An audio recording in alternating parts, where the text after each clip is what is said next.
خاوتي خواتاتي اهلا وسهلا مرحبا بكم يا جماعة الخير مساء الخير عليكم مازال فلاون والسلام عليكم. J'espère que vous allez bien, j'espère que vous vous portez bien.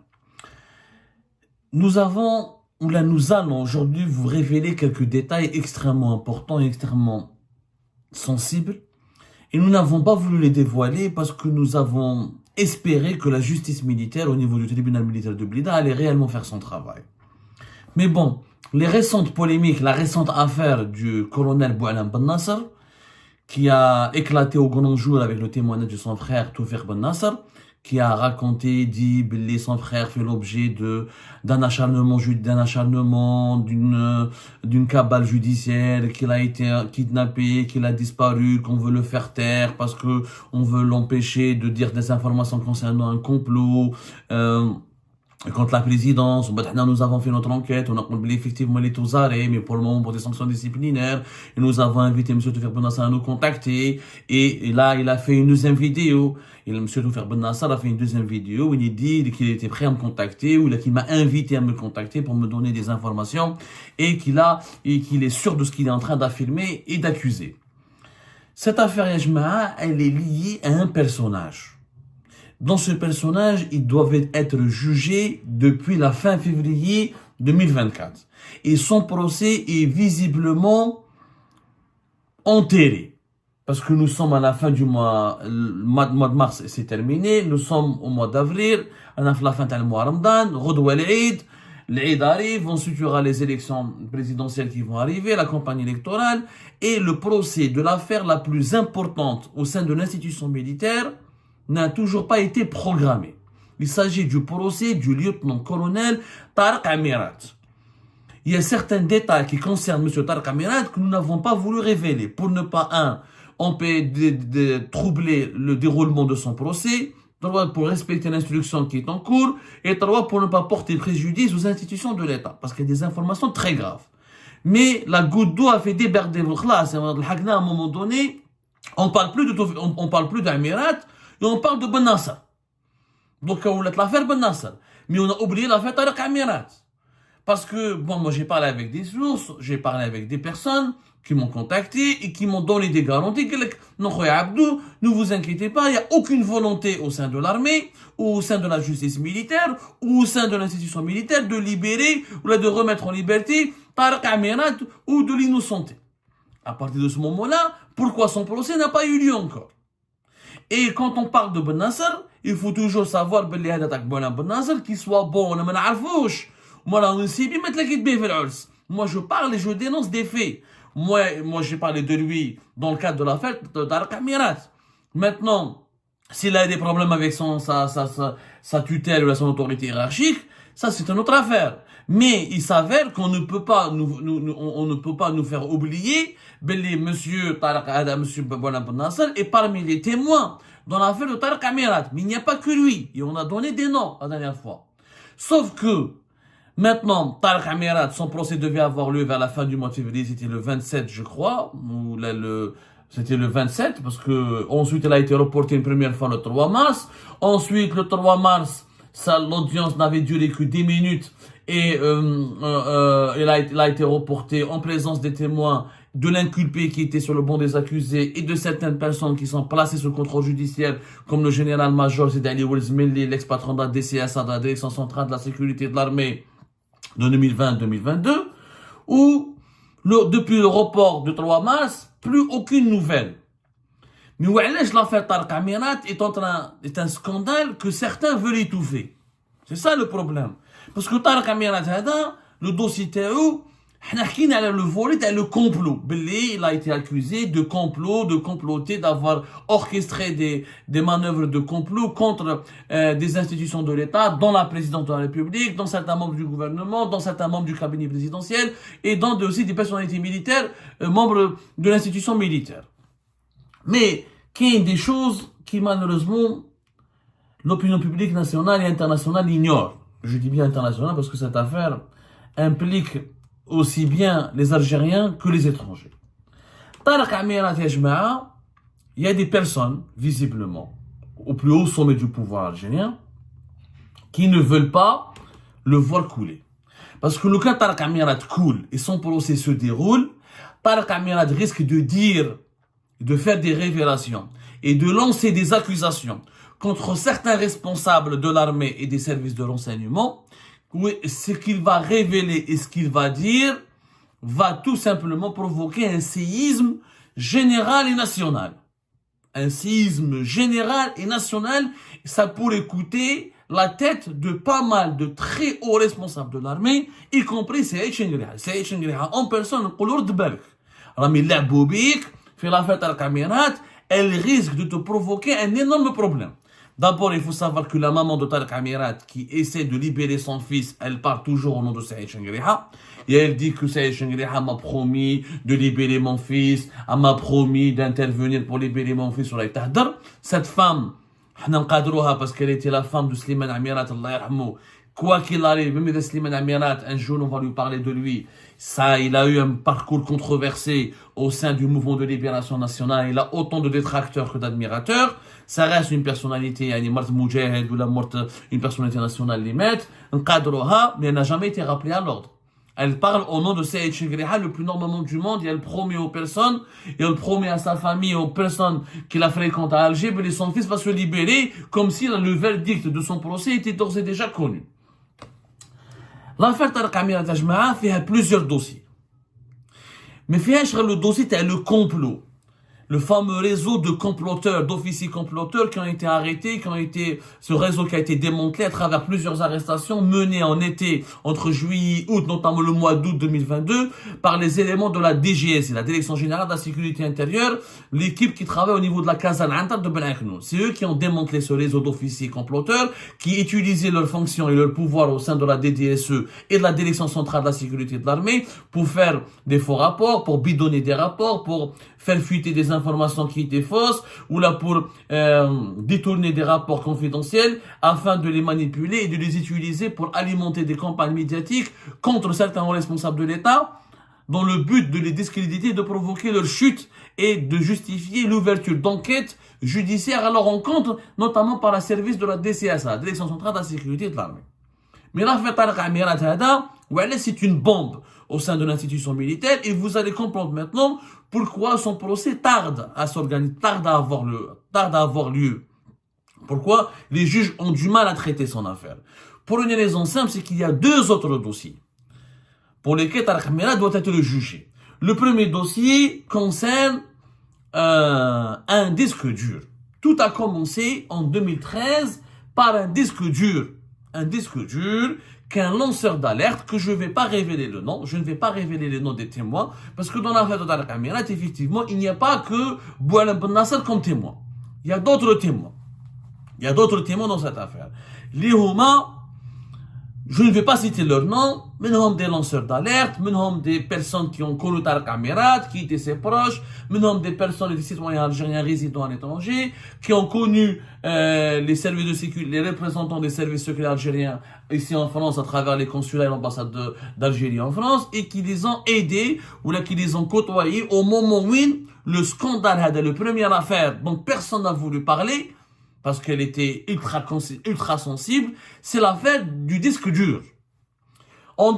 C'est quoi cette affaire? En 2013, un lanceur d'alerte, il met de l'eau, de façon délibérée, des raisons importantes, à la veille des élections présidentielles de 2014 pour le 4e mandat, certains relais puissants au sein de l'institution militaire et au sein des services de renseignement ont voulu empêcher le 4e mandat, parce qu'Abdelaziz Bouteflika, rappelez-vous, n'a pas écouté le général Taufer qui l'avait dissuadé de faire un 4e mandat, qui lui a demandé de partir. Mais je veux dire, le général Taufer, en 2015, septembre 2015.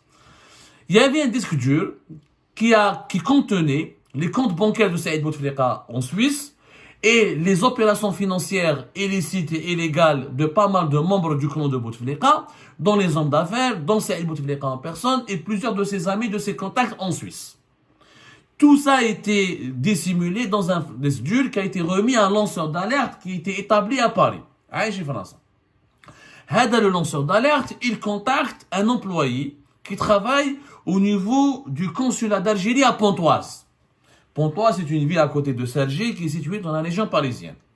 هذا employé était un contractuel, mais qui avait des relations avec les services secrets algériens. D'ailleurs, son recrutement au niveau du consulat d'Algérie à Pontoise a été recommandé au ministère des Affaires étrangères par une recommandation, par une lettre officielle qui a été adressée à l'époque entre 2012 et 2013 par les services secrets algériens à travers de l'enseignement extérieur qui était la direction qui est toujours la direction de la documentation de la sécurité extérieure.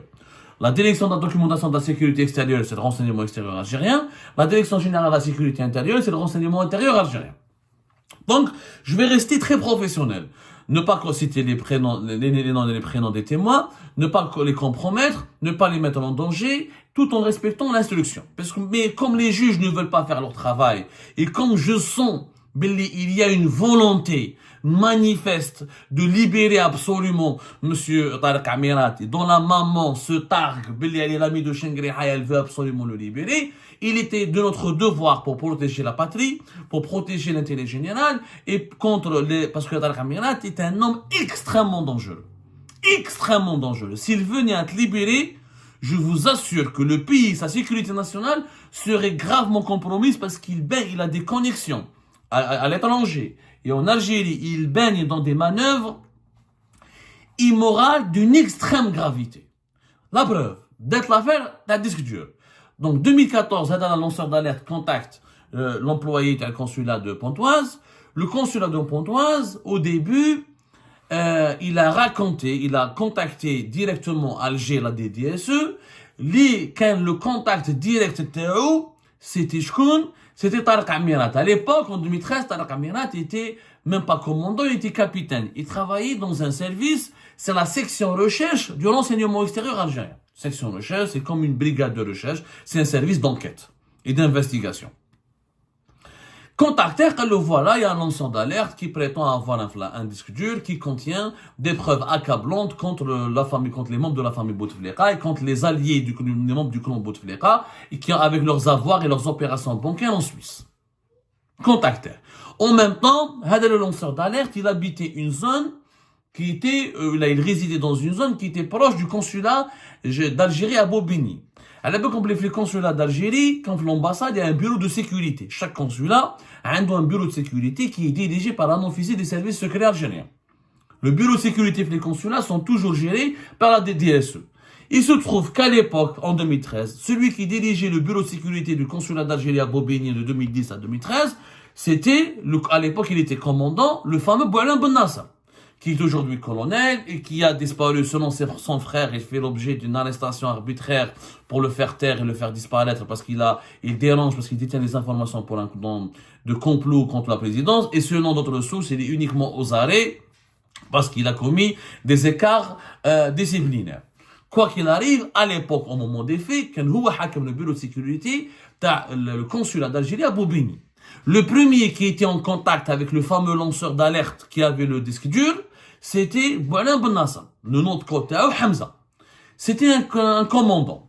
Donc, c'était lui qui était normalement chargé de récupérer la preuve accablante contre la famille Bouteflika, la conseil Bouteflika et contre les membres d'autres du clan Bouteflika, et récupérer ce disque dur, l'analyser, faire un rapport sur son contenu et le transmettre directement à la direction de la DDSE qui est de l'enseignement extérieur algérien.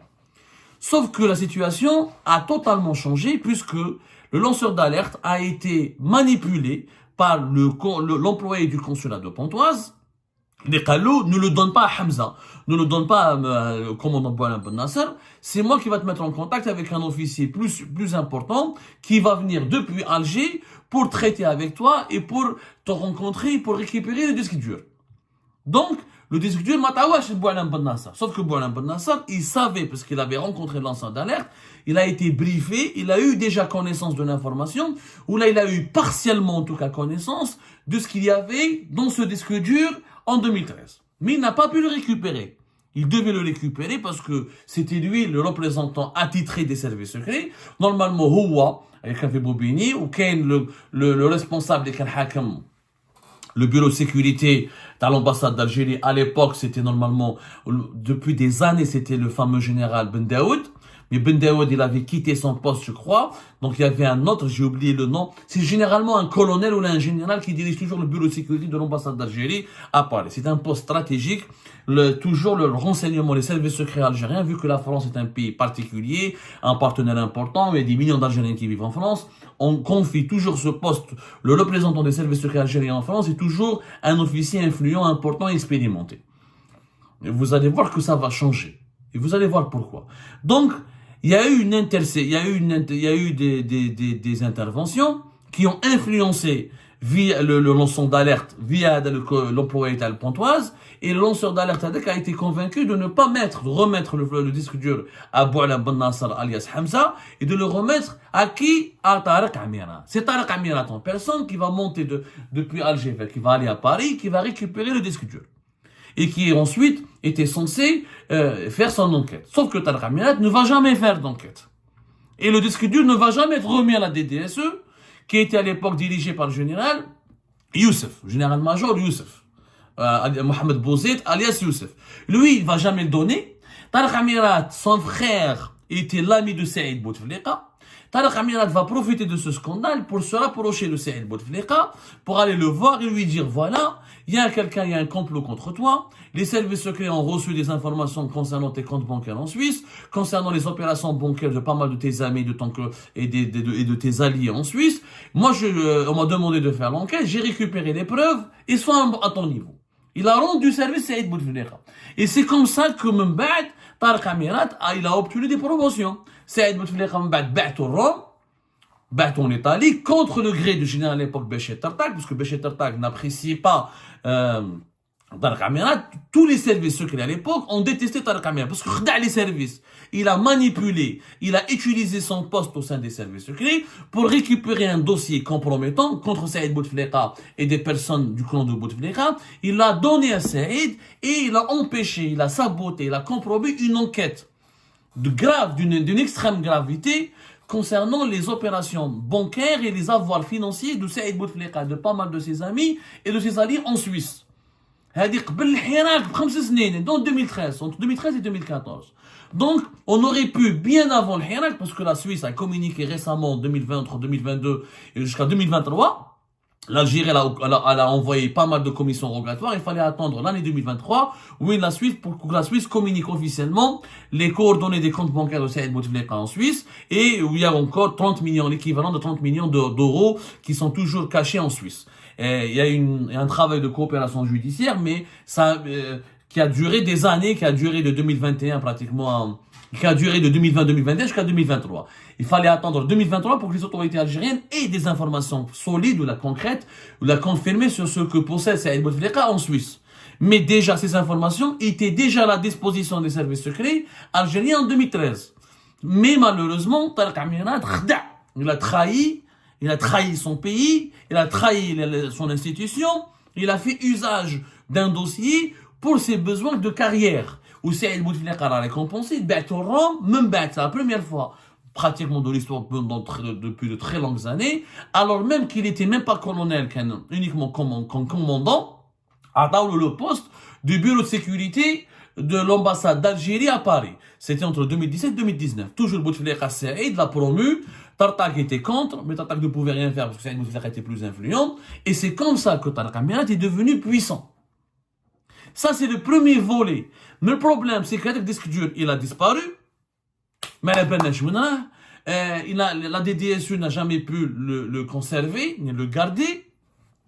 Ben Nasser Bou'alam, qui s'appelait Hamza Boubini, il a sauté de Boubini, parce que il était, ensuite, il a pas pu, parce qu'il était témoin clé de ce dossier, donc il est parti vers d'autres postes. Je crois qu'il est parti vers l'Union africaine, il a eu un autre parcours. Tarek Amirat, il a énormément pris des galons. Il s'est construit, il s'est offert une belle carrière parce qu'il est devenu le numéro 1 de l'ambassade du bureau de sécurité de l'ambassade d'Algérie, le poste le plus prestigieux du renseignement extérieur algérien à l'étranger. Même pas ça, le Hirak. حتى que ça 2019 au Hirak, طاح طارق عميرات كي طاح سعيد بوتفليقه son protecteur Gay Saleh et ses réseaux se sont emparés du dossier de طارق عميرات ورماوه في الحبس pendant 6 mois de l'été 2019 jusqu'à février 2020. Mais le dossier هذا les services secrets algériens le savaient.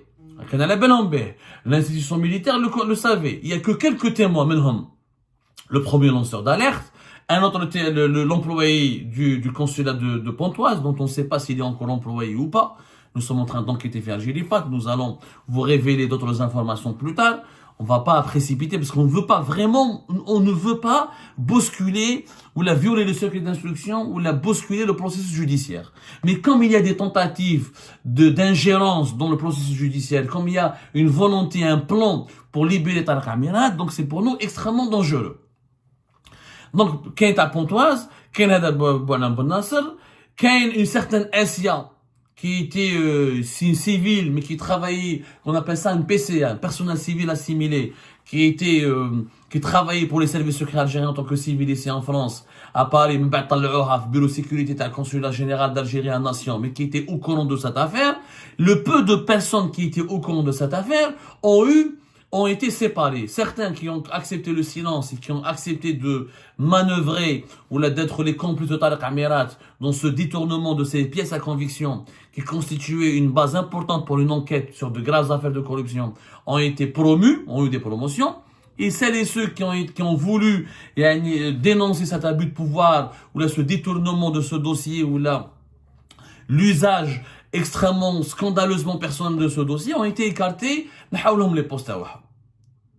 Malgré ce dossier, Tarek Amirat qui خرج من الحبس في février 2020 دخلوه dans une autre affaire qui n'a rien à voir avec le disque dur. Tarek Amirat en 2019 دخلوه الحبس parce que il avait juste avant pendant le Hirak, il avait accompagné une délégation dans la DGSE, dans les services secrets français, qui sont venus à Alger pour faire une rencontre officielle avec les services secrets algériens. Mais on rapporte, j'ai pas eu la preuve à l'époque, j'avais défendu Tarek Amirat. Regardez pour vous dire que je suis juste. Moi je suis un journaliste juste et clair et sérieux. Je ne dénonce pas les personnes, je parle sur les faits. À l'époque, j'avais défendu Tarek Amirat parce que on l'avait mis en prison pour une affaire qui était débile. En tant que chef du bureau de sécurité de l'ambassade d'Algérie à Paris, il avait pour mission d'accompagner les délégations dans les services secrets français quand ils viennent en Algérie. Parce qu'il est leur interlocuteur attitré officiel en France. Sauf qu'on reproche à Tarek Amirat d'avoir organisé une rencontre entre Saïd Bouteflika et la délégation dans la DGSE lorsqu'il y avait la crise politique en 2019. Février, ça s'est passé entre février et mars 2019. Entre février et mars 2019. C'est ce qu'on lui reproche. Moi, j'ai jamais eu la preuve que la délégation de la DGSE avait rencontré Saïd Bouteflika. Jamais eu cette preuve. C'est possible que oui, c'est possible que non. Mais en tout cas, ça ne constituait pas un scandale en soi, parce que lui, c'est pas lui qui pouvait empêcher cette rencontre. Et lui, il était juste leur interlocuteur. Il était l'interlocuteur numéro 1 des services secrets français ici, en France, en qualité de représentant des services secrets algériens. Même ils l'ont libéré. Ensuite, il a été réhabilité début 2021 par le fameux général-major Mahfoud, qui avait dirigé de 2021 à 2022 l'enseignement extérieur. Ou un poste important. Ou la numéro 2 de la cellule anti-subversion, dans la DDSE. Donc, au cours de chemin, il a été réhabilité. Normalement, pour être réhabilité, la sécurité militaire, la direction centrale de la sécurité militaire doit donner sa caution. La direction des services secrets doit donner sa caution. La présidence doit donner sa caution. Son retour a été cautionné. Sa réhabilitation a été acceptée. Alors qu'on sait très bien qu'il avait volé un disque dur contenant des informations importantes sur le détournement de l'argent public, le détournement de l'argent passé à Saïd Bouteflika à une partie de son clan depuis 2013. Regardez la gravité de la situation. Regardez comment le système fonctionne en Algérie. Même في août 2022. علاش طاح في août 2022 Tarek Amirat? Parce qu'il y avait une affaire de corruption. Quelqu'un l'a dénoncé. Il y avait une affaire de corruption qui implique un organisme italien à Alger. Ils ont dénoncé une affaire de corruption. Ils leur ont fait du chantage, etc. Ils l'ont interrogé. D'ailleurs, les حكموا comme le commandant Rafiq à la DGSC, à la caserne Antar. Qui حكموا? Au départ, حكموا pour une simple audition. Qui حكموا, il était à bord de son véhicule. داوها العنتر في août 2022 pour l'interroger. Au cours de l'interrogatoire, Tarek Amirat s'est comporté de façon extrêmement dangereuse, extrêmement intrigante. Voilà, extrêmement intrigante. Plus à 3 reprises, il disait aux enquêteurs de la DGSI, il leur disait, s'il vous plaît, appelez ma femme, elle doit récupérer la voiture. Appelez ma femme, elle doit récupérer ma voiture. Appelez ma femme, elle doit récupérer la voiture. Alors, le commandant navire, il s'est posé des questions. Il a dit, mais femme, depuis là, on est en train d'interroger dans une affaire de corruption. Et on va le placer en garde à vue. Il a s'est douté. Ils sont partis fouiller la voiture. En fouillant la voiture, ils ont trouvé un laptop. C'est dans ce fameux laptop Tata Kamirat où ils ont trouvé, ils l'ont craqué, etc. Ils ont trouvé la jupe. Qu'est-ce qu'ils ont trouvé? Ils ont trouvé Belli, il rédigeait des lettres anonymes et trafiquait des faux rapports. Il envoyait ces informations à l'étranger, à des personnes installées à l'étranger. Il envoyait ces lettres anonymes et ces rapports à la DCS, à la Direction centrale de la sécurité militaire. Et ce sont des lettres anonymes, des informations qui visent des conseillers de la présidence, des ministres membres du gouvernement, des généraux qui occupent des fonctions au sein de l'armée, des ambassadeurs et des diplomates, des directeurs généraux, des responsables de sociétés publiques. كان داير un complot général. هو بالordinateur تاعو هو يكتب لي lettres anonymes يبعثهم لا دي سي اس ولا يكتب des faux rapports ويبعثهم لا دي سي اس. La DCS ensuite elle ouvre une enquête où elle va justifier son enquête par ces lettres anonymes qui sont adressées par Tariq Amirat. On n'a pas les rapports qui sont adressés par Tariq Amirat, mais la DCS ne savait où, je ne sais pas, est-ce qu'elle était au courant ou pas. Ça, c'est Sidi Ali Oulsmeli qui est placé sous contrôle judiciaire dans cette affaire qui doit nous répondre. Belli, il y avait des manœuvres de complot, elles étaient manipulées. Ensuite, ils ouvrent des dossiers judiciaires, où ils hellent des enquêtes. Même dans les enquêtes, ils arrivent au bureau de Saïd Chengriha, ou là au bureau du tribunal militaire de Blida. Ensuite, la DCS, elle envoie aussi une copie vers la présidence. Du coup, Tariq Amirat, il a alimenté une véritable machine de complot, en essayant de faire tomber un grand nombre de fonctionnaires de l'État et de dirigeants, civils et militaires, en bidonnant des rapports, en faisant des lettres anonymes, en manipulant des informations, et les envoyer même à des relais médiatiques basés à l'étranger pour s'attaquer, pour dénigrer, pour diffamer ces personnalités politiques et militaires, afin de les exposer médiatiquement à des accusations de corruption, de détournement d'argent public, ou là des accusations de trahison, etc., pour justifier l'ouverture à la rencontre de la part de la DCSA d'enquête assez accablante. Faqoulou. C'est à ce moment-là où on l'affaire du complot.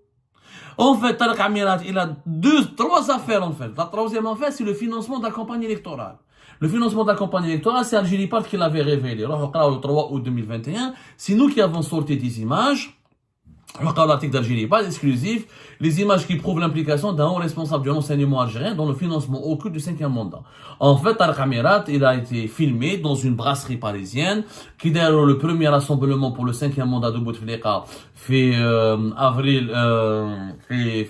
début mars à peu près 2019 fait Paris. C'est lui qui a pris de l'argent, un député Ousmane Bourras, Jamel Bourras, c'est lui qui a donné l'argent à Jamel Bourras pour distribuer de l'argent à des associations ou à des personnes qui étaient impliquées ou à qui on leur a demandé d'organiser un rassemblement en faveur du 5e mandat de Bouteflika à la place de la République. C'était un rassemblement totalement ridicule qui n'a pas drainé beaucoup de monde, mais qui a drainé quelques personnes qui ont été payées. Et la preuve du paiement, nous l'avons détenu parce que nous avons sorti des images où Tchouf Jamel Bourras en train de payer des billets d'or. Au début de l'affaire, Tariq Amirat n'était... Donc, c'est le troisième dossier. Il y a des Tariq Amirat, il a plusieurs dossiers. Et dans ces dossiers-là, il y a des témoins. Mais aujourd'hui, on ne parle plus de Tariq Amirat. On parle que de Ben Nasser. Mais on est en train d'enquêter, on verra. Les sources, d'autres sources, mais force est de constater que plus personne ne parle de Tariq Amirat.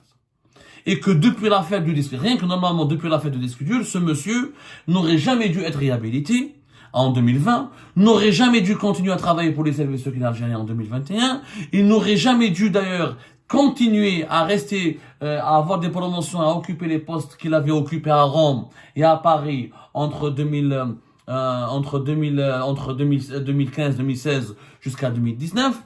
Et pour le moment, il aurait dû être jugé. Mais il n'est pas jugé. Donc, que fait la présidence de la République? Que fait l'état-major de l'armée?